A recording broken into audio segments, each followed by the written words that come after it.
Hello everyone, welcome to study iron point. दोस्तों, हमने chapter 2 में पढ़ा था कि हमारी जो पृथ्वी है वो 3 परतों से बनी हुई है, जिसमें सबसे ऊपरी परत है हमारी परपट्टी, फिर आती है दूसरी परत हमारी आती है मेंटल की, और फिर लास्ट में हमारा आता है क्रोड। तो हमें इस चैप्टर में ये देखना है कि आखिरकार इन जो परतें हैं यानी जिनसे भी जो पृथ्वी बड़ी बनी है, इसके अंदर कुछ ऐसी हलचलें होती हैं, जो ऐसी कुछ गतिविधियाँ होती हैं, वो क्यों होती हैं, उसके कारण क्या है, उसके बारे में हम पढ़ेंगे। तो सबसे पहले जो आपको पहला पैराग्राफ मिलेगा, इसके अंदर आपको बताया गया है कि जो हमारा स्थलमंडल है, स्थलमंडल कहाँ पे है? परपट्टी में हमारा पाया जाता है। स्थलमंडल सबसे बाहरी जो परत है उसके अंदर पाया जाता है, यानी जहाँ पर हम ज़मीन जिस पे हम रहते हैं। तो वो जो है वो अकेला एक नहीं है, वो कई सारी प्लेटों से मिलकर बना हुआ है। जैसे आप पढ़ोगे कि जो हमारे पूरा विश्व का मानचित्र अगर आप देखोगे तो उसके अंदर कहीं पे एशिया महाद्वीप है, कहीं पे अफ्रीका महाद्वीप है, कहीं पे अमेरिका महाद्वीप है, तो कहीं पे ऑस्ट्रेलिया है। ये सारे महाद्वीप अलग अलग प्लेटों पे हैं, यानी कि जो हमारा समुद्र है वो भी कुछ प्लेटों पे है, और जो हमारा महाद्वीप है वो भी कुछ प्लेटों पे बना हुआ है। ये सारी प्लेटें आपस में मिलकर क्या कर रही हैं? स्थलमंडल का निर्माण कर रही हैं। तो हम क्या कहते हैं कि जो हमारा स्थलमंडल है वह अनेक जो प्लेटें होती हैं उनमें विभाजित जाता है। तो आपको ये जानकर आश्चर्य होगा कि ये प्लेटें हमेशा धीमी गति से चारों तरफ घूमती रहती हैं। तो ये एक अजीब बात है कि जो प्लेटें हैं वो इतनी बड़ी होने के बावजूद भी घूमती रहती हैं। उसका कारण क्या है? देखो, अभी आपको पता चलेगा कि जो हमारा मैग्मा होता है, जो हमारी सबसे ऊपरी परत है, उसके नीचे हमने देखा था कि मैग्मा होता है, जो कि किस अवस्था में होता है? तरल अवस्था में, एकदम बिल्कुल गाढ़ा होता है। तो वो इधर उधर हमेशा एक वृत्तीय इस तरह से घूमते रहता है। अब वो घूमता है तो उसके ऊपर जो प्लेट है वो भी तो घूमेगी, उसमें भी तो गति होती है।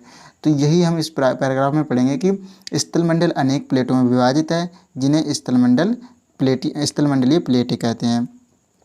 आपको ये जानकर आश्चर्य होगा कि ये प्लेट हमेशा धीमी गति से चारों तरफ घूमती रहती हैं।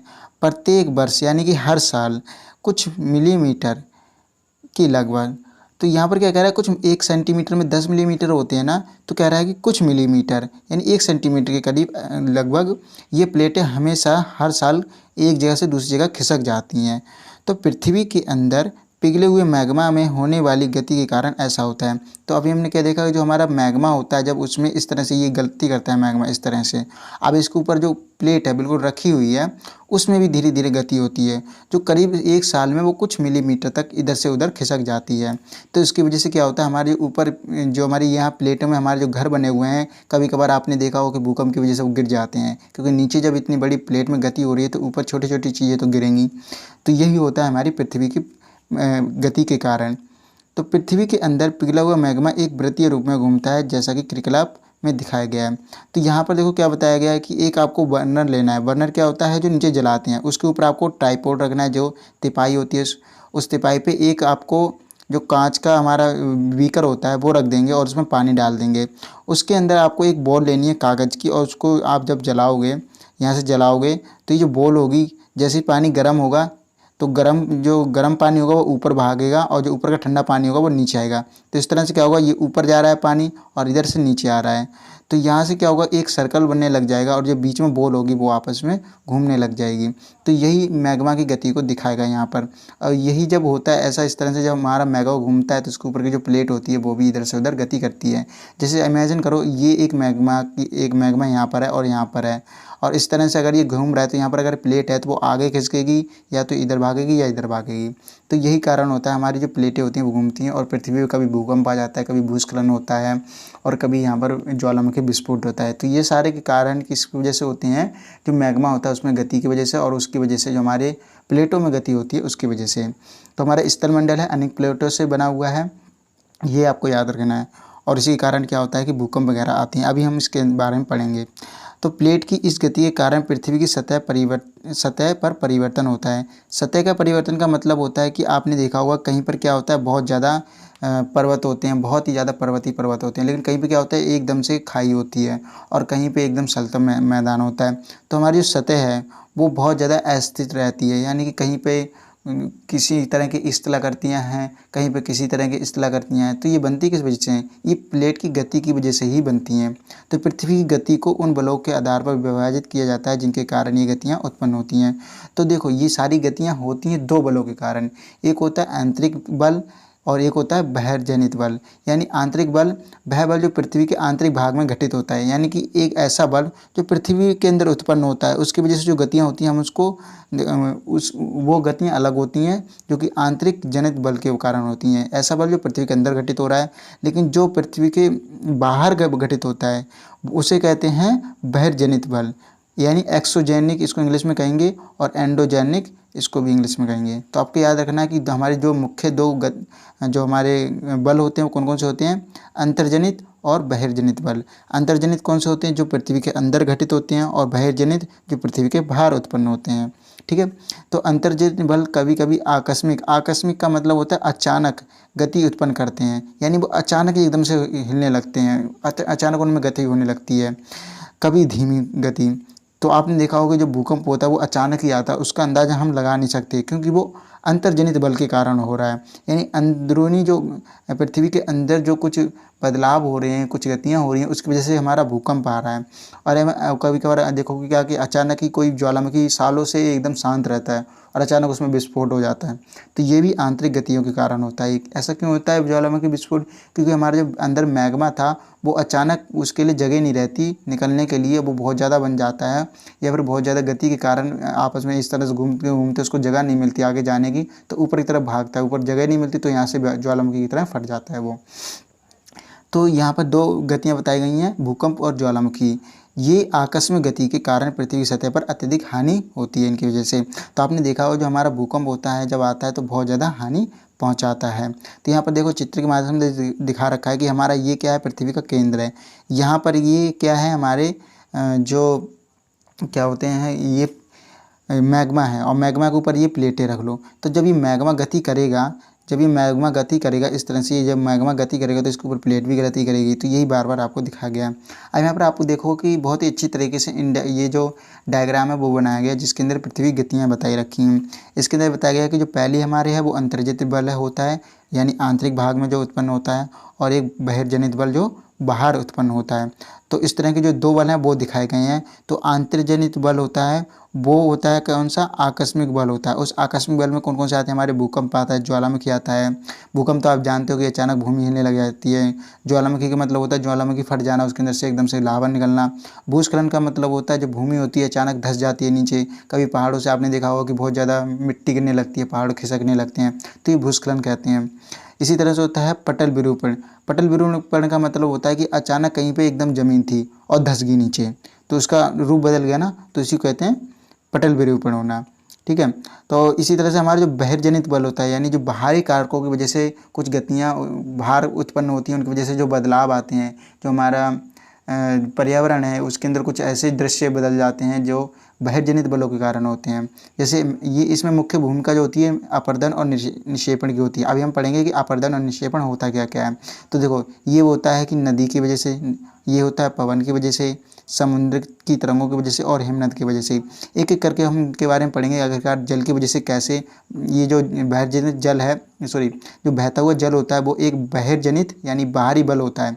इसकी वजह से कैसे हमारी जो पृथ्वी के भूदृश्य हैं उनमें बदलाव आता है, कैसे पवन की वजह से भूदृश्य में बदलाव आता है, कैसे समुद्री तरंगों की वजह से आता है, और कैसे हिमनद की वजह से आता है। हिमनद का मतलब होता है जो जमी हुई नदियाँ होती हैं बर्फ़ से, उनको हम हिमनद कहते हैं। यानी ऐसी नदियाँ जो जम चुकी हैं बर्फ़ में, तो हम उनको हिमनद कह देते हैं। तो अब यहाँ पर देखो स्थलमंडलीय प्लेट के बारे में बताया गया कि भूपरपट्टी में अनेक बड़ी एवं कुछ छोटी कठोर असमान आकार की प्लेट होती हैं जिन पर महाद्वीप एवं महासागर की सतह टिकी हैं। तो हमारे जितने भी महासागर और महाद्वीप है सारे के सारे भूपरपट्टी की जो प्लेट है उस पर टिके हुए हैं। तो आइए चलते हैं इसके आगे हम क्या पढ़ने वाले हैं। यहाँ पर ज्वालामुखी के बारे में पहले बताया गया है कि आखिरकार ज्वालामुखी होता क्या है और ये किस तरह से काम करता है।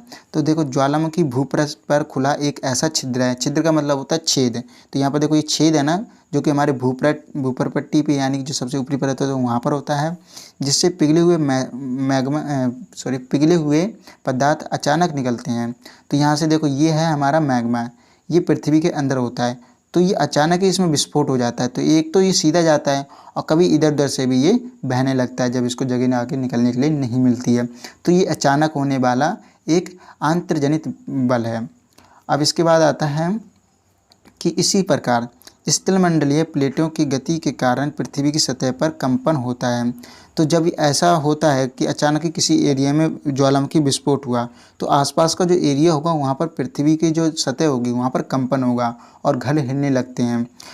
यह कंपन पृथ्वी के चारों ओर गति करता है। इस कंपन को भूकंप कहते हैं। तो आपने सुना होगा कि कंपन क्या होता है, एक तरह का भूकंप होता है, यानी कि भू प्लस कंप, यानी भू का मतलब होता है पृथ्वी और कंप का मतलब कांपना। जब पृथ्वी कांपती है तो इसी को हम क्या कहते हैं, भूकंप कहते हैं। तो भूपर्पट्टी आप याद रखना, भूपर्पट्टी कौन सी होती है, हमारे सबसे ऊपरी परत है, ये वाली ऊपरी परत जो सबसे ऊपरी होती है वो, उसके नीचे हमारी होती है मेंटल, फिर लास्ट में होता है क्रोड। तो आपको तीनों परतों के नाम अच्छे से याद रखना है, नहीं तो आपको ये चैप्टर समझ में नहीं आएगा। तो भूपर्पट्टी के नीचे वह स्थान जहाँ कंपन आरंभ होता है उसे उद्गम केंद्र कहते हैं, यानी कि जहाँ सबसे पहले वो केंद्र, वह जगह जहाँ सबसे पहले जो भूकंप हुआ था, आरंभ आना हुआ, जहाँ सबसे पहले उत्पन्न हुआ, उसे कहते हैं उद्गम केंद्र। और उद्गम केंद्र के भू सतह पर उसके निकटतम स्थान को अधिकेंद्र कहते हैं, यानी वह केंद्र जब वो भूकंप, जैसे सपोज करो कि ये ज़मीन है, जैसे आपको चित्र के माध्यम से समझाता हूँ। तो यहाँ पर क्या हुआ कि भूकंप आना स्टार्ट हुआ, सबसे पहले यहाँ पे हलचल हुई, इसकी वजह से क्या हुआ, ये तरंगे होंगी, सबसे पहले इधर भागेंगी, इधर भागेंगी, इधर भागेंगी, इधर इधर इधर चारों तरफ भागेंगी, लेकिन सबसे पहले कहाँ पे पहुँचेगी, सबसे पहले यहाँ पहुँचेगी 90 डिग्री के कोण पे। तो ये जो पहला 90 डिग्री का कोण होगा, जहाँ भूपर्पट्टी से टकराएगा, वो जो केंद्र बनेगा उसको हम कहेंगे अधिकेंद्र, क्योंकि यहाँ सबसे पहले ये पहुँची हैं। और जहाँ पे ये इसका उद्गम हुआ है, यानी कि जहाँ पर ये उत्पन्न हुई हैं, उसको कहते हैं हम उद्गम केंद्र। तो ये हमारा हो जाएगा उद्गम केंद्र, यानी कि जहाँ पर सबसे पहले ये उत्पन्न हुई उनको कहते हैं उद्गम केंद्र, जो कि हमारा ये होगा। और जहाँ पर ये सबसे पहले पहुँचती हैं ज़मीन पे, उसको कहते हैं अधिकेंद्र, क्योंकि ये पृथ्वी के अंदर हुई हैं उत्पन्न, और जब ये इनको जाने में कुछ टाइम तो लगता है, तो जहाँ सबसे पहले ये पहुँचती हैं उसको कहते हैं हम अधिकेंद्र। तो आपको ये दो वर्ड याद रखने हैं। अधिकेंद्र से कंपन बाहर की ओर तरंगों के रूप में गमन करती हैं। तो देखो ये जो तरंगे बाहर जो कंपन होता है, ये अब ये पहुंच गया कहाँ पर, उद्गम केंद्र के पास पहुंच गया, यहाँ पर पहुंच गया। अब यहाँ से तरंगों के रूप में ये चारों तरफ फैलेगा, चारों तरफ फैलेगा। तो ये अब क्या करेगा, जब जहाँ जहाँ ये टकराएगा वहाँ पर क्या करेगा, अधिकेंद्र के निकटतम भाग में सर्वाधिक हानि होती है।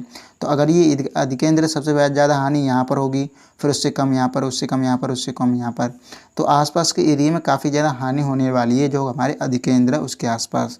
एवं अधिकेंद्र के दूरी बढ़ने के साथ भूकंप की तीव्रता में कमी धीरे धीरे कम होती जाती है। तो देखो जैसे जैसे आगे जाएगा ये तरंगे होंगी, कमज़ोर पड़ती जाएंगी, और आखिरकार जो भूकंप होगा बहुत ज़्यादा कम होगा। लेकिन अधिकेंद्र के आसपास भूकंप बहुत तेज़ होगा। तो जहाँ पर भूकंप आता है वहाँ पर आपने देखा होगा कि बहुत ज़्यादा जान माल की हानि होती है, बहुत सारे लोग मारे जाते हैं, और कई सारे जो बिल्डिंगें होती हैं वो तबाह हो जाती हैं। जैसे यहाँ पर देखो गुजरात में जब भूकंप आया था उसके बारे में दिखाया गया है कि 2001 में क्या हुआ था कि गुजरात में 6.9 का तीव्रता वाला भूकंप आया था, जिसकी वजह से बहुत ज़्यादा वहाँ पर जान माल की हानि हुई थी। वहाँ पर एक जो रिपोर्ट जो है हमारी वो भी यहाँ पर दिखाई गई है कि किस तरह से इमारतें गिरने से कम 971 छात्रों की, और देखो 31 शिक्षकों की मौत हो गई। तो इस तरह की बहुत सारी तबाहियाँ आपने देखी होंगी। नेपाल में भी लास्ट टाइम कितना तगड़ा भूकंप आया था। तो यहाँ पर पूछ रहा है कि यद्यपि बता रहा है कि भूकंप की भविष्यवाणी नहीं संभव नहीं है, यानी कि अगर हम भूकंप के बारे में पता करना चाहें, जैसे हम मौसम के बारे में पता कर लेंगे कि हम कर लेते हैं मौसम के बारे में कि कल मौसम कैसा रहेगा, कि बारिश होगी, कि खुला आसमान रहेगा, या हवाएं तेज़ चलेंगी या फिर नहीं चलेंगी, लेकिन क्या भूकंप के बारे में हम भविष्यवाणी कर सकते हैं? लेकिन हम ये कह रहे हैं कि संभव नहीं है, लेकिन यदि हम पहले से तैयार हों तो इसके प्रभाव को निश्चित रूप से कम किया जा सकता है। यानी कि हम इसकी जो भविष्यवाणी, हम ये नहीं बता सकते कि भूकंप कब आने वाला है, क्योंकि गति जो पृथ्वी के अंदर होती है वो कभी भी उत्पन्न हो सकती है। लेकिन हम पहले से पहले तैयार रह सकते हैं, यानी कि लोगों को जागरूक कर सकते हैं, इस तरह से बिल्डिंग में मटेरियल डाल सकते हैं कि जल्दी से जल्दी वो गिरे नहीं और लोगों को ज़्यादा नुकसान ना हो। स्थानीय लोग कुछ सामान्य तरीक़ों से भूकंप की संभावना का अनुमान लगाते थे। तो जो गाँव के लोग होते हैं वो कुछ ऐसे पारंपरिक जो तौर तरीके होते थे उनसे लगा लेते थे कि कुछ अनहोनी होने वाली है, या फिर कुछ भूकंप आने वाला है। जैसे जानवरों के व्यवहार का अध्ययन करना कि वो कुछ जानवरों में कुछ बदलाव देखते थे, या फिर तालाब में मछलियों की उत्तेजना की, तालाब में जो मछलियाँ होती थी वो अचानक ही बहुत ज़्यादा देखो ऊपर आने लगती थी, उत्तेजना उनमें होने लगती थी। या फिर जो सांप होते थे वो धरातल पे यानी कि ज़मीन पर रेंग के आ जाते थे अपने बिलों से निकल के या फिर पानी में से निकल के। तो इस तरह की जो घटनाएँ होती थी उनसे कुछ स्थानीय लोग, जो गाँव के लोग होते थे, वो उसका पता लगा लेते थे। तो यहाँ पर देखो क्या दिखाया गया कि आप बॉक्स में देखोगे कि भूकंप का मापन एक यंत्र से किया जाता है जिसे हम भूकंप लेखी कहते हैं। कि यहाँ पर क्या हो रहा है कि जब भूकंप आता है तो वहाँ पर भूकंप आया कि नहीं आया, आएगा तो कैसे पता चलेगा। तो उसके लिए एक भूकंप लेखी होगा इस तरह का। देखो आप चित्र में देखोगे कि जैसे भूकंप आता है तो यहाँ पर सुइयाँ होती हैं, ये जो मशीन है ना, ये मशीन हिलने लगती है और इसके आगे जो कागज़ होता है ये सफ़ेद सफ़ेद, ये क्या होता है, ये चलते रहता है हमेशा। तो जब ये भूकंप आता है तो इस तरह से हिलती है तो पता चल जाता है कितनी तीव्रता का, इस तरह से ये सुइयाँ उस पर निशान बना देती हैं। तो इसी से पता चलता है कि आखिरकार भूकंप आया है तो किस एरिया में आया है, यहाँ पर कितना तेज़ है। इसी तरह से भूकंप की तीव्रता रिक्टर स्केल क्या होता है कि जिस पे हम भूकंप की तीव्रता मापते हैं कि कितनी तेज़ आया तो ये इसके बारे में तो पता चल जाता है भूकंप लेखी से, लेकिन तीव्रता कितनी तेज़ आया इसका हमें पता चलता है रिक्टर स्केल से। ठीक है, तो ये रिक्टर स्केल होता है, इस पर हम भूकंप की तीव्रता नापते हैं। तो यहाँ पर बताया गया कि जिसकी तीव्रता 2.0 यानी 2 से कम होती है उसे मतलब उसका कुछ प्रभाव नहीं होता, उसका ज़्यादा नुकसान नहीं होता, बस थोड़ा सा पता चलता है कि हाँ भूकंप आ गया, इतना पता चल जाता है, उससे कोई जान माल की हानि नहीं होती है। लेकिन जिसकी तीव्रता 5 होती है, 5.0 होती है, वह क्या होता है कि वस्तुओं को गिरा सकता है, जिसकी वजह से क्षति हो सकती है, कुछ लोगों को परेशानी हो सकती है। लेकिन जिसकी 6 या उससे अधिक होती है वो बहुत ज़्यादा शक्तिशाली माना जाता है और वहाँ पर क्या होता है जान माल की हानि हो सकती है। और जिसकी 7 होगी वह तो बहुत ही ज़्यादा शक्तिशाली भूकंप माना जाता है। तो यहाँ पर देखो बता रखा है कि अगर हमें भूकंप से तैयारी करनी है तो हमें कैसे करनी है। कि अगर हम भूकंप के बारे में बता तो सकते नहीं है कब आने वाला है, लेकिन आखिरकार कभी भूकंप के लिए हमें तैयार रहना पड़ा तो हमें वो तैयारी कैसे करनी है। जैसे अगर भूकंप आ जाता है अचानक तो हमें कहाँ छुपना है उसके बारे में बताया गया है। तो सबसे पहले वो सुरक्षित स्थान कौन सा होगा, रसोई के काउंटर या मेज़ के नीचे, दीवार के अंदरूनी कोने में। तो ये ऐसे क्या होता है कि इस तरह से कोने में या फिर किसी मेज़ के नीचे छिपने से ऊपर से कोई पत्थर या फिर कोई चीज़ ऊपर होती है टंगी हुई, अचानक वो नीचे गिरती है तो आपके सर बच जाएगा, उससे आपको डायरेक्ट चोट नहीं आएगी। इसी तरह से इनसे दूर रहें, किससे, आग वाले स्थान से, चिमनी के आसपास से, टूट सकने वाली खिड़की, दर्पण या तस्वीर फ्रेम से। आपने देखा होगा कि अक्सर क्या होता है कि तस्वीर फ्रेम सर पे गिरने से बेहोश हो जाते हैं और ज़रा सी चोट से बेहोश होने की वजह से वहीं फंस जाते हैं और फंसने की वजह से वहाँ पर बहुत ज़्यादा दब जाते हैं उसी में, मलबे में, और लोगों की मौत हो जाती है। तो इस तरह की जो चीज़ आपके सर पे ना गिरे उससे आपको दूर रहना है और पहले से तैयार रहें। कैसे, अपने दोस्तों एवं परिवार सदस्यों के बीच जागरूकता फैलाएं एवं आपदा का सामना विश्वास से करें। कि आपको पता होना चाहिए कि आखिरकार हमें करना क्या है, इसकी जागरूकता आपको दोस्तों में भी फैलानी है। तो अब हम देखेंगे कि कुछ मुख्य स्थलाकृतियाँ होती हैं जो कि अंतर्जनित बल और बहिर्जनित जो बल होता है उन दोनों कारण बनती हैं, वो कौन कौन सी होती हैं। तो सबसे पहले हम बलों के बारे में भी देखेंगे कि आखिरकार कौन सा बल कौन सी आकृति बना रहा है। सबसे पहले यहाँ पर हम मुख्यतः नदी के बारे में बात करेंगे कि नदी जो होती है वो कितने तरह के जो दृश्य होते हैं, कितनी तरह की स्थल की आकृतियाँ होती हैं वो बनाती हुई चलती है। तो चलिए देखते हैं मुख्य स्थलाकृतियाँ। अपक्षय एवं अपर्दन नामक 2 प्रक्रमों द्वारा दृश्य भूमि लगातार विघटित होती रहती है। विघटित का मतलब होता है टूटती रहती है। देखो अपक्षय का मतलब क्या होता है कि उसका क्षय हो जाना, क्षय का मतलब होता है टूट जाना, कमज़ोर होकर टूट जाना। और अपर्दन का मतलब होता है कि घिसना। जैसे आप देखोगे पानी बहता है तो मिट्टी को भी साथ ले जाता है बहा के, तो उसे कहते हैं मृदा अपर्दन। यानी मृदा का क्या हो गया, अपर्दन हो गया, वो टूट टूट के उसके साथ बहने लगी।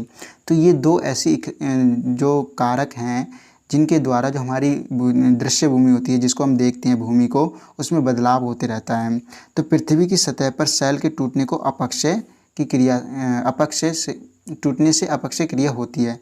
तो ये देखो क्या होता है कि शैल जो होते हैं यानी हमारे पत्थर होते हैं, आपने देखा होगा कि कुछ दिनों पहले एक पत्थर था बहुत बड़ा था, अचानक वो बीच में से टूट गया या फिर छोटे छोटे टुकड़े उसके आसपास पड़े रहते हैं। वो छोटे छोटे टुकड़े पत्थर के आखिरकार टूटे कैसे, तो वो पर्यावरण की वजह से टूटते हैं, कभी सर्दी, कभी गर्मी, कभी बरसात, इस तरह से वो पत्थर धीरे धीरे करके टूटने लगता है। उसी को क्या कहते हैं, अपक्षय कहते हैं। यानी कि उसके टूटने की क्रिया जो होती है वो अपक्षय कहलाती है। भूदृश्य पर जल, पवन, हिम, हिम मतलब बर्फ, जैसे विभिन्न घटकों के द्वारा होने वाले क्षय को अपर्दन कहते हैं। अब क्या होता है कि कभी देखो, आपने देखा होगा कि जल बह रहा है बड़ी तेज़, या फिर वायु हवा बह रही है, या फिर हिम बहुत तेज़ी से बह रहा है, तो अपने साथ वो कुछ चीज़ों को भी ले जाता है अपने साथ, काटते हुए चला जाता है। अगर रास्ते में कुछ भी चीज़ आती है उसको वो तोड़ते हुए, फिर उसको मलबे में तब्दील करते हुए उसका पूरा रूप बदल देता है और अपने साथ बहा के ले जाता है। तो इससे क्या होता है कि कुछ जो क्रिया होती है उससे कुछ चीज़ें टूटती हैं, उनको टूटने को और साथ में उसके बहने को हम अपर्दन कहते हैं। यानी वो टूट के बह रही है, किसके साथ? या तो जल के साथ, या वायु के साथ यानी पवन के साथ, या फिर हिम यानी कि बर्फ़ के साथ। तो वायु, जल आदि अपर्दित पदार्थों को एक स्थान से दूसरे स्थान पर ले जाते हैं। यानी जो जो स्थान था, जैसे सपोज़ करो एक मिट्टी थी, मिट्टी को क्या करा, वायु या जल ने अपने साथ बहा के ले गए। तो अब ये दूसरे स्थान पे ले जाएंगे, और लेकिन जहाँ पे ये रुकेंगे, जहाँ पर ये इकट्ठे होंगे, वहाँ पर उसको निक्षेपित कर देंगे, यानी कि उसको जमा कर देंगे। तो इससे क्या होगा, एक नई आकृति बनेगी। इसी से आपने देखा हो कि जो हमारे आग्नेय से अपसादी सेल, अपसादी से कायांतित सेल में परिवर्तन होता है, वो होता किन की वजह से है? वो अपर्दन की वजह से ही तो होता है, अपक्षय की वजह से ही तो होता है। तो अपर्दन एवं निक्षेपण के ये प्रक्रम पृथ्वी के धरातल पर विभिन्न आकृतियों का निर्माण करते हैं। तो ओवरऑल इस ये जो पैराग्राफ है इसके अंदर बताया गया है कि हमारी जितनी भी आकृतियाँ होती हैं, जो कि बहिर्जनित बल होता है, हमारी जितनी भी बाहरी, जो हम पृथ्वी के बाहर पढ़ेंगे जिसके बारे में, वो सारे सारे बहिर्जनित बल हैं। तो नदी जो है हमारे, उसके बहिर्जनित बल होते हैं। तो उसमें मुख्यतः दो चीज़ों की भूमिका होती है, अपक्षय की और अपर्दन की। अपक्षय का मतलब होता है सेल का, यानी पत्थर का वहीं टूट के गिर जाना। अपर्दन का मतलब होता है जल, पवन या फिर हिम द्वारा जो पत्थर होता है या फिर कोई भी चट्टान होती है उसको तोड़कर एक स्थान से दूसरे स्थान पर जाके जमा कर देना, उसको अपर्दन कहते हैं। तो हम देखते हैं कि आखिरकार नदी के द्वारा कैसे अपर्दन होता है, क्योंकि अपक्षय तो होता नहीं है, नदी के द्वारा अपर्दन होता है, लेकिन निक्षेपण भी होता है। तो नदी के जल से दृश्य भूमि का अपर्दन होता है। तो ये देखो दृश्य भूमि क्या होगा कि देखो यहाँ पर क्या था कि ये जल बह रहा है, जल बहने की वजह से यहाँ नीचे गिर रहा है। तो गिरने की वजह से क्या हुआ, ये आसपास का जो पत्थर की चट्टान है वो कट रही है ना, धीरे धीरे धीरे धीरे करके ये चट्टान कट के पानी साथ बह रही है, और यही बाद में जाके बालू बन जाएगी, यानी रेत बन जाएगी। और जो यहाँ पर पहले ये जो गहराई कम होगी, ये गहराई बढ़ती जाएगी, एक स्थान पे बहुत ज़्यादा गहराई हो जाएगी, क्योंकि ऊपर से धार हो रही है, वो नीचे ज़मीन को काट रही है। तो ये क्या कर रही है, भूमि का अपर्दन कर रही है। जब नदी किसी खड़े ढाल वाले स्थान से अत्यधिक कठोर शैल या खड़े ढाल वाली घाटी में गिरती है तो ये जलप्रपात बनाती है। अब ये जलप्रपात क्या होता है कि झरना आपने जो देखा होगा, वाटरफॉल, उसी को हम क्या कहते हैं, जलप्रपात कहते हैं। तो जब ये बहुत ज़्यादा ऊंचाई से गिरती है तो वहाँ पर क्या करती है, जलप्रपात बनाती है। अब इससे एक क्वेश्चन आता है कि सबसे बड़ा जलप्रपात क्या है, कौन सा है? तो वो है दक्षिण अमेरिका का एंजेल जलप्रपात, जो कि हमारे कहाँ है, दक्षिण अमेरिका में है। इस तरह से कनाडा, जो कि हमारे संयुक्त राज्य अमेरिका में है, वहाँ पर नियाग्रा जलप्रपात बहुत ज़्यादा फेमस है। वहाँ का चित्र देखो यहाँ पर दिया गया है, कितना खूबसूरत है। लेकिन जो सबसे बड़ा जलप्रपात है वो हमारा है एंजेल जलप्रपात, जो कि कहाँ पर है, दक्षिण अमेरिका में है। तो आपसे ये पूछ सकते हैं कि सबसे बड़ा जलप्रपात कौन सा है, वो है एंजेल, जो कि दक्षिण अमेरिका में है। आपको ये याद रखना है। इसी तरह से बहुत सारे छोटे छोटे जलप्रपात भी होते हैं। तो जब नदी मैदानी क्षेत्रों में प्रवेश करती है तो वह मोड़दार मार्ग पर बहने लगती है। अब क्या हुआ कि भाई सबसे पहले पहाड़ों से ये आ रही है नदी, ये जहाँ पर गिरती है, पहाड़ों से नीचे गिरती है, वहाँ पर काफ़ी ज़्यादा ये जो जहाँ पर गिरती है वहाँ पर काफ़ी ज़्यादा अपर्दन करती है और वहाँ पर एक जलप्रपात बनाती है। फिर यहाँ से भी तो इसको आगे बहना है, बहने के बाद ये मैदानी क्षेत्रों में पहुँच जाती है, जहाँ पर ये मोड़दार मार्ग पर बहने लगती है। क्यों? क्योंकि इसकी जो ढाल होती है वो कम हो जाती है, कम होने की वजह से उसको जगह आगे बढ़ने के लिए मिलती नहीं है, ज़्यादा पावर नहीं मिलती है, जिसकी वजह से ये कभी इधर रास्ता जाती है, कभी उधर जाती है, कभी उधर जाती है। इस तरह से ये मोड़दार बहने लगती है और धीरे धीरे बहती है, इसकी स्पीड कम हो जाती है। नदी के इन्हीं बड़े मोड़ों को विसर्ग कहते हैं। तो यहाँ से नदी आ रही है तो यहाँ पर इसको जगह नहीं मिली तो इधर मुड़ गई, फिर इसको जगह नहीं मिली तो इधर मुड़ गई। इस तरह से मोड़ मोड़ के आराम आराम बहने लगती है। तो जब ये घूम के वो बहती है ना, तो ये मोड़दार जो हैं, ये मोड़, इनको हम विसर्ग कहते हैं। तो ये विसर्ग कहलाते हैं। इसके बाद विसर्पों के किनारों पर लगातार अपर्दन एवं निक्षेपण शुरू हो जाता है। विसर्प लूप क्या होता है कि यहाँ से यहाँ तक जो एक हो गया, एक तरह से ये घुमाव हो गया, ये लूप कहलाता है, यानी कि फंदा। इसके सिरे निकट आते जाते हैं, समय के साथ विसर्प लूप नदी से कट जाते हैं और एक अलग झील बनाते हैं जिसे चाप झील कहते हैं। तो यहाँ पर बड़ा अच्छा क्वेश्चन बनता है कि चाप झील किसे कहते हैं। तो यहाँ पर क्या हुआ कि नदी इस तरह से बह रही थी, तो अब इसको क्या हुआ कि यहाँ पर इसको आगे यहाँ से सबसे पहले ये बह रही थी, अब ये जब यहाँ से बह रही थी पहले यहाँ से इस तरह से, अब ये ज़्यादा स्पीड बढ़ गई इसकी, बहुत ज़्यादा तेज़ होगी तो ये यहीं से बहने लगी। तो ये जो पानी था यहाँ का वो तो कट गया, बीच में ज़मीन आ गई। अब ये ज़मीन की वजह से ये पानी अलग हो जाता है, ये जो अलग पानी होता है इसी को हम एक झील कह देते हैं, जिसे चाप झील कहते हैं। चाप हम मारते हैं ना मैथ्स के अंदर, आपने सुना होगा इस तरह से चाप लगा देते हैं, तो ये चाप की तरह होता है, इसीलिए इसको चाप झील कहते हैं। तो ये आपने समझ में आ गया कि जो विसर्प लूप होते हैं, इस तरह के जो विसर्प लूप होते हैं, ये इस तरह के जो कोने हैं आप देखो, ये जो चॉकलेटी कलर से ग्रे कलर से बनाए गए हैं, इनको विसर्प लूप कहते हैं। तब जब ये कट जाते हैं नदी से तो एक चाप झील का निर्माण करते हैं। तो कभी कभी नदी अपने तटों से बाहर बहने लगती है, तो अब ये इसमें बहुत ज़्यादा पानी आ गया अचानक, तो ये इसके तट हैं, ये तट हैं। अब ज़्यादा पानी हो जाएगा तो ये इनको भी तोड़ दें, यहाँ तो बह ही रही है बहुत तेज़ी से, अब ये इनसे भी बाहर निकल जाएगी, इस तरह से इसका पानी चारों तरफ निकल जाएगा, क्योंकि बाढ़ आ जाती है कई बार आपने देखा होगा नदियों में। तो ये जब बाहर बहने लगती है इसी को बाढ़ आना कहते हैं।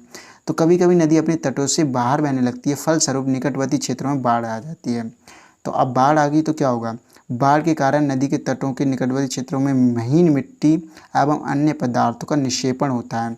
तो ये जो अपने साथ जो मिट्टी लाई थी ना, उसको अब ये क्या करेगी, इधर छोड़ने लग जाएगी, बाढ़ के पानी के साथ ही उसको छोड़ देगी, आगे बहाकर नहीं ले जा पाएगी, क्योंकि बाढ़ का पानी तो यहीं रह जाएगा। ऐसी मिट्टी एवं पदार्थ को अवसाद कहते हैं। अवसाद का मतलब क्या होता है, जो बचा कुचा होता है, यानी इसके साथ जो कूड़ा कचरा आया था ना, उसी को अवसाद कह दिया। अब ये क्या करेगी, यहाँ पर इसको आसपास के क्षेत्र में छोड़ देगी, यहाँ तो यहाँ पर इसको अवसाद कह दिया। फलस्वरूप ऐसी मिट्टी पदार्थों को अवसाद कहते हैं, ठीक है। इससे समतल उपजाऊ बाढ़ग्रस्त मैदान का निर्माण होता है। तो ये जो मैदान बना है यहाँ पर जो आसपास का क्षेत्र होगा वे तो बिल्कुल बाढ़ की तरह से, बाढ़ की वजह से बिल्कुल खाली हो जाएगा, प्लेन हो जाएगा, और यहाँ पर जो मिट्टी होगी वो यहाँ पर रह जाएगी, निक्षेपित हो जाएगी। निक्षेपित का मतलब होता है कि वहाँ पर ये जमा हो जाएगी। इस वजह से एक बड़ा सा मैदान होगा, उसका निर्माण होगा, जो कि बहुत ज़्यादा उपजाऊ होगा। किसके लिए, कृषि के लिए। यहाँ पर कृषि यानी खेती बहुत होगी, यहाँ पर जो कृषि की पैदावार होती है बहुत अच्छी होगी। इस वजह से इसको उपजाऊ मैदान कहते हैं, बाढ़कृत मैदान। बाढ़ से बना इसलिए कहते हैं इसको बाढ़कृत। कृत मतलब बनाना और बाढ़ मतलब बाढ़ द्वारा। तो बाढ़ ने जिस मैदान को बनाया उसको बाढ़कृत मैदान कहते हैं, जबकि इसके अंदर क्या है, मिट्टी है, तो इसलिए इसको उपजाऊ बाढ़कृत मैदान कह दिया। तो यहाँ पर क्या हो रहा है कि एक बाढ़ का मैदान भी क्या कर रही है, एक नदी कर रही है। तो आपने अभी पढ़ा कि एक तो ये चाप झील का निर्माण कर रही है नदी, दूसरा हमारा बाढ़कृत मैदान का निर्माण कर रही है। और ये हो किसकी वजह से रहा है, अपर्दन और निक्षेपण की वजह से हो रहा है। अपर्दन शुरुआत में हुआ था, जो हमारी चट्टानें कटी थी, उसके बाद जब ये मैदान में पहुँची नदी तो इस तरह से बहने लगी गोल गोल घुमावदार सांप की तरह, और यहाँ पर कई सारी आकृतियों का निर्माण कर रही है। साथ ही साथ आसपास जो मैदान है बाढ़ का उसका भी निर्माण कर रही है। फिर आता है कि नदी के उत्थित तटों को तटबंध कहते हैं। उत्थित का मतलब होता है उठे हुए। आपने देखा होगा कि जो एक नदी होती है उसके आसपास काफ़ी ऊंचाई होती है ना, यहाँ पर देखो ये नदी का ऊंचा भाग है, इनको हम तटबंध कहते हैं, यानी तट कहते हैं। जहाँ पर हम आपस में क्या होते हैं, कभी नहाने जाते हो तो आप तट पे होकर नहाते हो ना, अंदर नहीं जाते ना, तो यहाँ पर तो बहुत ज़्यादा पानी होगा, लेकिन यहाँ पर ऊंचाई होने की वजह से कम पानी रहता है। यहाँ पर लोग अपनी जो आर्थिक क्रियाकलाप होते हैं वो करते हैं, आप और बाकी जो धार्मिक क्रियाकलाप होते हैं उनको भी करते हैं। तो समुद्र तक पहुँचते पहुँचते नदी का प्रवाह धीमा हो जाता है, यानी जब ये समुद्र तक पहुँचती है, यहाँ पर तो वैसे भी इसका धीमा हो चुका होता है प्रवाह, इसलिए ये घुमावदार मोड़ पर बहती है। लेकिन जब ये जो समुद्र होता है उसमें जाके मिलने वाली होती है तो इसका प्रवाह और भी ज़्यादा धीमा हो जाता है, क्योंकि अपने साथ जो मिट्टी लाई होती है अब ये बीच में इसके आने लगती है और ये बहने नहीं देती है। इस वजह से क्या होता है कि नदी अनेक धाराओं में विभाजित हो जाती है। विभाजित का मतलब होता है बट जाना।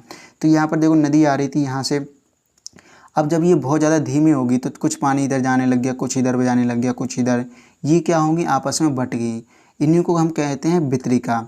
यानी कि वितरिकाएँ क्या होती हैं कि जब नदी समुद्र में मिलने वाली होती है तो उसका जो प्रवाह होता है, यानी कि उसका जो बहाव होता है, बहुत धीमा हो जाता है, जिसकी वजह से वो कुछ धाराओं में बढ़ जाती हैं, जिसे हम कहते हैं वितरिका कहते हैं। यहाँ नदी इतनी धीमी हो जाती है कि अपने साथ लाए मलबे का निक्षेपण करने लगती है। प्रत्येक वितरिका अपने मुहाने का निर्माण करती है। सभी मुहाने के अवसादों के संग्रह से डेल्टा का निर्माण होता है। तो देखो यहाँ पर क्या हो रहा है कि एक वितरिका ये आई, तो यहाँ पर एक इसने अपना मुंह बना लिया, यहाँ पर ये समुद्र में मिल गई, एक इधर आई। तो ये टोटल जितनी वितरिकाएँ होती हैं ना, ये एक त्रिभुज के आकार में जाती हैं, क्योंकि कुछ सीधी जाएंगी इस तरह से। देखो अभी मैं दोबारा बनाता हूँ, कुछ इस तरह सीधी जाएंगी, कुछ इधर जाएंगी, कुछ इधर जाएंगी, कुछ वापस तो नहीं जाएंगी। तो आप देखोगे इसको ध्यान से, तो ये ट्रायंगल बना रही हैं, तो इसीलिए इसको डेल्टा कहते हैं। तो यहाँ पर क्या हुआ, जितनी भी मिट्टी थी उसको समुद्र में बहने से पहले ये यहीं छोड़ देती हैं, जिस वजह से यहाँ पर काफ़ी ज़्यादा एक ट्रायंगल टाइप का शेप बनता है, जिसको हम डेल्टा कहते हैं। तो डेल्टा को हम इंग्लिश में ट्रायंगल कहते हैं, त्रिभुज को हम इंग्लिश में डेल्टा कहते हैं। इसी वजह से ये जो यहाँ पर आकृति बनाती हैं नदियों द्वारा बनाई जाती है, उसको हम डेल्टा कहते हैं। जो कि कब होता है, जब नदियाँ धीमे बहने लगती हैं और समुद्र में जाती हैं, और वहाँ पर अपना जितने भी वितरिकाएँ होती हैं वो एक अलग आकृति बनाती हैं, जिसको हम डेल्टा कहते हैं। अब आता है हमारा जो समुद्री तरंगे होती हैं। आपने देखा हो कि समुद्र में जब पानी बहता है तो कभी ऊंचा बहुत ज़्यादा उठ जाता है, कभी नीचा होता है। इस तरह से तरंगे जो होती हैं समुद्र की चलती रहती हैं। तो हम इनको क्या कहते हैं, समुद्री तरंगे कहते हैं। जो पानी होता है ऊपर नीचे होता है, इसी को समुद्री तरंगे कहते हैं। तो ये किस तरह से कुछ अपर्दन और निक्षेपण द्वारा आकृतियों का निर्माण करती हैं, उसके बारे में पढ़ेंगे। समुद्री तरंग के अपर्दन एवं निक्षेपण तटीय स्थलाकृतियाँ बनाते हैं। समुद्री तरंगें लगातार सैलों से टकराती रहती हैं, जिससे दरार विकसित होती है। समय के साथ ये बड़ी और चौड़ी होती जाती है। इनको समुद्री गुफा कहते हैं। तो आपने देखा हो कि जो हमारे तट होता है वहाँ पर कई सारे पत्थर होते हैं बड़े बड़े। जब समुद्री लहरें उनसे टकराती हैं, इस तरह से जब जाती हैं, अचानक टकराती हैं, तो वहाँ पर क्या होता है कि कुछ दरारें विकसित हो जाती हैं। अब वो समय के साथ और भी ज़्यादा बड़ी होती जाती हैं, जो कि कुछ अंदर तक हो जाती हैं, बन जाती हैं, जगह बन जाती है, तो उनको समुद्री गुफा बोल दिया जाता है। अब देखो ये यहाँ पर समुद्री गुफा दिखाया गया है, जिसके अंदर ये चारों तरफ ये अंदर थोड़ा सा टूट गया है, जिसके अंदर दरार थी, अब वो दरार बड़ी हो गई है, जिसकी वजह से वो गुफा टाइप हो गया है। अंदर काफ़ी अंधेरा होता है इसके अंदर। लेकिन इन गुफाओं के बड़े हो जाने पर इनमें केवल छत ही बचती है, जिसे तटीय मेहराब कहते हैं। ठीक है, तटीय मेहराब बनते हैं। तो यहाँ पर क्या हुआ, समुद्री गुफा थी, इसके अंदर काफ़ी अंधेरा होता है, चारों तरफ से खुला नहीं होता है। लेकिन यहाँ पर क्या होता है, जब इसमें और ज़्यादा ये बड़े होते जाते हैं, ये छेद था बहुत बड़ा हो गया, चारों तरफ से बहुत ज़्यादा खुला हो गया, पीछे से भी आप देखो कि समुद्र ही दिख रहा है, तो इनको मेहराब कहते हैं। मेहराब का मतलब होता है कि एक तरफ दूसरी तरफ से ये सपोर्ट होता है और ऊपर से भी इसके अंदर सपोर्ट होता है। तो यहाँ पर देखो कि आप तीन तरफ से, एक बंद है, एक तरफ से खुला हुआ है, तो ये मेहराब की तरह बन जाता है। लगातार अपर्दन छत को भी तोड़ देते हैं और केवल दीवार बचती है। तो यहाँ पर क्या हुआ कि लगातार और भी अपर्दन होते रहा, क्योंकि जो समुद्र की लहरें होती है वो रुकती तो है नहीं है। तो वो क्या करते हैं, ये जो आसपास की जो ऊपर की जो हमारी छत होती है उसको भी तोड़ देते हैं। तो इससे बचता क्या है कि केवल दीवारें बचती हैं, जो इधर उधर वाली जो दीवारें होती हैं वो बचती हैं। इन्हीं दीवारों को हम स्टैक कहते हैं। जैसे आपने देखा होगा कि यहाँ पर केवल दीवारें बची हुई हैं, लेकिन इसके दोनों के बीच में जो पार्ट है, जो ऊपर का हिस्सा है वो तो खुला है, और बीच में से आसानी से पानी गुजर सकता है। तो ये स्टैक की एक उदाहरण है यहाँ पर। तो यहाँ से पानी बीच में से गुजर सकता है ना, तो इस वजह से यहाँ पर ऊपर कुछ है नहीं। अगर ऊपर कुछ होता तो ये तटीय मेहराब कहलाता। और यहाँ पर ये तटीय मेहराब जब नहीं है, क्योंकि ऊपर से छत इसको पूरा का पूरा समुद्री लहरों ने इसको काट दिया है, तो यहाँ पर सिर्फ दो दीवारें बची, इसलिए इसको स्टैक बोल दिया। समुद्री जल के ऊपर लगभग ऊर्ध्वाधर उठे हुए शैलीय तटों को समुद्री भृगु कहते हैं। तो ऊर्ध्वाधर क्या होता है कि सीधा, यानी सीधा उठा हुआ। तो जो हमारा समुद्री जल होता है उसके एकदम सीधा उठा हुआ, आपने देखे होंगे बहुत सारे शैल देखे होंगे, पत्थर देखे होंगे, तो उनको हम क्या कहते हैं, समुद्र भृगु कहते हैं। समुद्री तरंगे किनारों पर अवसाद जमा कर समुद्री पुलिन का निर्माण करती हैं। तो आपने देखा होगा कि जो तट होते हैं हमारे यहाँ पर, आप बीच कहते हो जिसको, वो एक तरह से समुद्री पुलिन का उदाहरण है। जितनी भी समुद्र के अंदर स्थलाकृतियाँ बनती हैं अपर्दन द्वारा, उससे क्या होता है कि बालू का निर्माण होता है, रेत का निर्माण होता है। वो रेत क्या करती हैं, लहरें उसको जो हमारा तट होता है उस पर जाके जमा कर देती हैं। अब उससे क्या हो रहा है कि वहाँ पर बहुत ज़्यादा रेत जमा हो गया है, जिसकी वजह से वहाँ पर समुद्री पुलिन का निर्माण हो रहा है, एक अलग ही दृश्य का निर्माण हो रहा है। इस वजह से उसको हम समुद्री पुलिन कहते हैं। और वहाँ पर क्या होता है, वहाँ थोड़ा बहुत पानी वहाँ पर भी होता है, लेकिन वहाँ पर जो समुद्र होता है उसके मुकाबले काफ़ी कम होता है और रेत काफ़ी ज़्यादा होता है।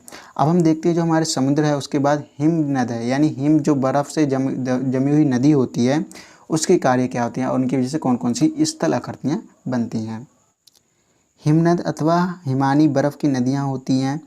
हिमनद अपने नीचे की कठोर चट्टानों से गोलाश्मी मिट्टी और पत्थर को अपरदित कर देती हैं और गोलाश्मी मिट्टी एवं पत्थर से भूदृश्य का अपरदन करती हैं। तो सबसे पहले जो नदियाँ होती हैं वो ऊपर से बह रही होती हैं, लेकिन इसके अंदर भी तो जो ज़मीन होती है वो कठोर होती है। तो ये अपने साथ जब बहती हैं तब ये नीचे से जो मिट्टी होती है उसको भी क्या करती हैं, ये अपरदित करती हैं और उसमें छोटे छोटे टुकड़े होते हैं मिट्टी के, पत्थर के, वो अपरदित होकर घिस घिस के गोल हो जाते हैं। इसीलिए उनको हम क्या कहते हैं, गोलाश्मी कहते हैं, यानी कि ऐसे अंश जो गोल होते हैं। अब जब ये खुद बहते हैं नदी के साथ तो आसपास का जो भूदृश्य होता है इस तरह से उसको भी अपरदित करते चाहते हैं। तो यहाँ पर क्या होता है कि गोलाश्मी मिट्टी एवं पत्थरों से भूदृश्य का अपरदन करती हैं। तो ये गोलाश्मी पत्थर को पहले इन्होंने बनाया, फिर गोलाश्मी पत्थर आसपास के क्षेत्र को अपरदित कर रहे हैं, यानी उसको तोड़ रहे हैं। तो हिमनद गहरे गर्तों का निर्माण करते हैं। गहरे गर्त का मतलब क्या हो गया, गड्ढे, यानी बहुत बहुत गहरे गड्ढों का ये निर्माण करती हैं। पर्वतीय क्षेत्रों में बर्फ़ पिघलने से उन गर्तों में जल भर जाता है और वे समुद्र सुंदर झील बन जाते हैं। तो यहाँ पर क्या हुआ कि जिस टाइम ये नदी बर्फ़ बनी हुई थी, अब इसने बर्फ़ के टाइम पे तो क्या किया, जब ये बह रही थी बर्फ़ के टाइम पे या खिसकी तो इसने काफ़ी ज़्यादा गड्ढों का निर्माण कर दिया। लेकिन जब ये बर्फ़ पिघलेगी तो वहाँ पर पानी भर जाएगा, जिससे वहाँ पर क्या होगा, सुंदर झील बन जाएगी।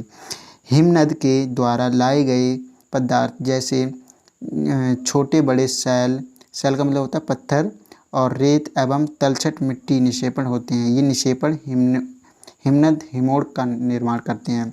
तो जहाँ पर ये नदी रुकती है बहकर, जहाँ पे ये रुकती है तो इसके साथ काफ़ी सारी चीज़ें बह रही थी, और जहाँ पे रुकेगी, जहाँ पे इनका निक्षेपण होगा उसको हम कहते हैं हिमनद हिमोड़।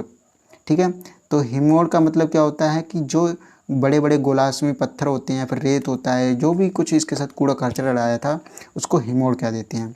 तो ये तो हो गया हमारा जो हिमनद होती है, यानी कि जो बर्फ़ की नदियाँ होती हैं उसके द्वारा कौन कौन से चीज़ों का निर्माण होता है। पहले तो होता है हमारा एक झील का निर्माण होता है, दूसरा हिमोड़ का निर्माण होता है। तो अब हम देखते हैं जो हमारे आता है अगला, पवन के कार्य। तो अभी हमने देख लिया, सबसे पहले हमने देखा ज्वालामुखी के बारे में, फिर हमने देखा जल के बारे में, फिर हमने देखा समुद्री तरंगे के बारे में, फिर हमने देखा हिमनद के बारे में। अब हम देखते हैं लास्ट में जो हमारा बहिर्जनित बल रह जाता है वो रहता है पवन, यानी पवन के क्या कार्य हैं और इसके द्वारा आखिरकार कौन कौन से जो हमारे भूदृश्य होते हैं उनका निर्माण होता है। तो क्या आपने कभी रेगिस्तान देखा है, रेगिस्तान यानी जो मरुस्थल होता है वो देखा है? बालू टिब्बे के कुछ चित्र एकत्र करने का प्रयास कीजिए। बालू टिब्बे का मतलब हो गया एक बड़ा सा पहाड़ सा बन जाना बालू का। बालू किसे कहते हैं? रेत को कहते हैं। तो जब बालू का बहुत बड़ा पहाड़ बन जाता है उसी को बालू टिब्बा कह देते हैं। रेगिस्तान में पवन अपरदन एवं निक्षेपण का प्रमुख कारण है। तो जो पवन होती है वो अपरदन करती है और निक्षेपण करती है, और ये मुख्यतः रेगिस्तान में पवन द्वारा ही होता है, क्योंकि जल यहाँ पर होता नहीं है, ना समुद्री तरंगें होती हैं, ना बर्फ़ होता है, तो पवन ही होती है जो इनका निर्माण करती है। रेगिस्तान में आप छत्रक आकार के सेल देख सकते हैं। छत्रक का मतलब होता है छतरी के आकार के, जैसे आपने मशरूम देखा होगा ना, मशरूम किस आकार का होता है, उसी आकार की बात कर रहा है, जिन्हें छत्रक सेल कहते हैं। तो जब ये मशरूम के आकार के जो हमारे सेल होते हैं यानी पत्थर होते हैं, जब वो बन जाते हैं तो उसको छत्रक सेल कह देते हैं। तो पवन की ये सेल ऊपरी भाग की अपेक्षा निचली भाग को आसानी से काटती हैं। देखो जो हमारे रेगिस्तान में इस तरह से सपोज करो कि ये क्या है, एक सेल है, बड़ा सा पत्थर है। अब यहाँ से पवन बह रही है, यहाँ से भी पवन बह रही है, यहाँ से भी बह रही है, लेकिन नीचे तो ज़मीन है। अब जो पवन बह रही है यहाँ से तो निकलने के लिए इसको जगह नहीं मिलेगी, तो ये किधर से निकलेगी, ये बगल से निकलेगी। अब ये जो ऊपर से पवन बह रही है ये तो ऊपर से निकल जाएगी, और ये जो बह रही है ये भी बगल से निकल जाएगी। तो यहाँ पर क्या होगा, जो निचला हिस्सा होगा उसको निकलने के लिए पवन को कम जगह मिल रही है, इस वजह से धीरे धीरे अपरदन करना शुरू कर देगी। लेकिन ऊपर तो पवन निकल जाती है तो ये हिस्सा बच जाएगा। आखिर में ये जो चित्र बचेगा वो इस तरह से कुछ बचेगा, इस तरह से ऊपर का भाग तो इतना ही रह जाएगा, लेकिन नीचे का जो होगा वो छोटा पड़ जाएगा, क्योंकि यहाँ से जो अपरदन के द्वारा जो पवन निकल रही थी उसने बहुत ज़्यादा इसको काट दिया। तो इसी को कहते हैं छत्रक सेल, यानी कि जो छतरी होती है, छतरी के आकार की जो सेल बन जाती है उसी को छत्रक सेल कहते हैं। पवन चलने पर यह अपने साथ रेत को एक स्थान से दूसरे स्थान पर पहुंचाती है, यानी रेत को भी साथ में उड़ा के ले जाती है। जब पवन का भाव रुकता है, जब ये बहना रुक जाता है, मतलब इसकी स्पीड कम हो जाती है, रेत गिरकर छोटी पहाड़ी बनाते हैं, इनको बालू टिब्बा कहते हैं। तो एक जगह पे पवन क्या करती है, उनको जमा कर देती है। जब यहाँ से यहाँ तक ये बहा के लाई रेत को, तो यहाँ पर इसने जमा कर दिया। तो जहाँ पर बहुत ज़्यादा मात्रा में जो रेत हो जाता है जमा कर देते हैं, उसको हम बालू टिब्बा कहते हैं। टिब्बा होता है बहुत ऊंचा पहाड़ सा, ठीक है, और बालू का है इसलिए इसको बालू टिब्बा कह दिया। तो चित्र 3.10 में भी इसको आप देख सकते हो। जब बालू कण महीन एवं हल्के होते हैं तो उनका तो वायु उनको उठाकर अत्यधिक दूर ले जा सकती है। यानी जब हल्के होंगे तो ज़्यादा दूर ले जा पाएगी, जब भारी होंगे तो वहीं गिरा देगी। जब ये बालू कण विस्तृत क्षेत्र में निक्षेपित हो जाते हैं तो इसे लोएस कहते हैं। चीन में विशाल लोएस के निक्षेप पाए जाते हैं। तो देखो, जहाँ पर बहुत ज़्यादा छोटे छोटे कण होते हैं, बहुत दूर तक उड़ के चले जाते हैं, रेगिस्तान से दूर तक, तो वहाँ पर जब ये गिरते हैं तो आसपास के क्षेत्र में बहुत ज़्यादा बालू बालू हो जाती है, पूरा ढक जाता है, तो उसी को हम लोएस कहते हैं। ये ऐसा चीन में आपको ज़्यादा देखने के लिए मिलेगा। जैसे कि आप चित्र में देखो कि यहाँ पर पूरा एरिया जो है पीला पीला सा हो गया है बालू की वजह से, तो इसी को हम क्या कहते हैं, लोएस कहते हैं। अब दोस्तों, आपका जो चैप्टर होता है वो होता है ख़त्म। तो दोस्तों, अगर आप अभी भी वीडियो देख रहे हो और आपको अच्छी लगी हो तो लाइक करें, अगर अच्छी ना लगी हो तो डिसलाइक ज़रूर करें, ताकि हमें पता चले कि हमारी वीडियो में क्या कमी है। इसके लिए आप कमेंट कर सकते हैं, और अगर चैनल पर नए हो तो सब्सक्राइब कर लें, ताकि आने वाली जो नेक्स्ट वीडियो आप तक पहले पहुँचे। Thank you very much.